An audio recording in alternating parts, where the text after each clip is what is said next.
গিয়াসউদ্দিন সাহেব 1 মিনিট বক্তব্য দিবেন। আসসালামু আলাইকুম ওয়া রাহমাতুল্লাহি ওয়া বারাকাতুহু। ইন্নাল হামদালিল্লাহ ওয়াস সালাতু ওয়াস সালামু আলা রাসূলিল্লাহ। আম্মা বা'দ, ইন্নাল্লাযীনা ইউযুনাল্লাহা ওয়া রাসূলাহু, আল্লাহ রাব্বুল আলামিনকে যারা কষ্ট দেয়, আল্লাহর হাবিবকে যারা কষ্ট দেয়, আমাদের সংবিধান কোরআন, আল্লাহ রাব্বুল আলামিনের কালাম কোরআন, এই কোরআনকে নিয়ে, এই ইসলামকে নিয়ে, রাসূলুল্লাহকে নিয়ে, আল্লাহ রাব্বুল আলামিনকে নিয়ে যারা কথা বলে, যারা বেয়াদবি করে, যারা দৃষ্টতা দেখাতে চায়, এই বাংলার জমিনে আমরা তাদের কোনো অস্তিত্ব চাই না।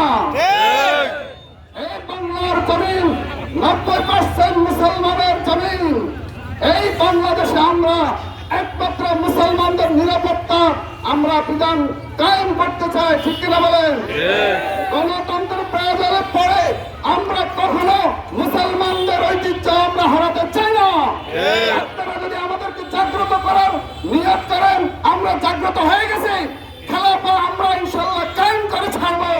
আপনাদের এই যত ধরনের কুলাঙ্গার আছে এগুলোকে আপনারা ফাঁসি দিতে হবে, কঠিন থেকে কঠিনতর শাস্তি দিতে হবে।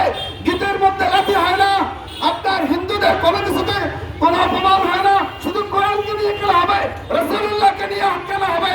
আপনারা তাদেরকে মানসিক রোগে বলতে চান, খবরদার বলে দিলাম, মানসিক রোগে শুধু কোরআনের মধ্যে আসে, মানসিক রোগে শুধু রাসূলুল্লাহকে নিয়ে আসে। আমরা দিলীপ দরবার শরীফের পক্ষ থেকে নয়, শুধু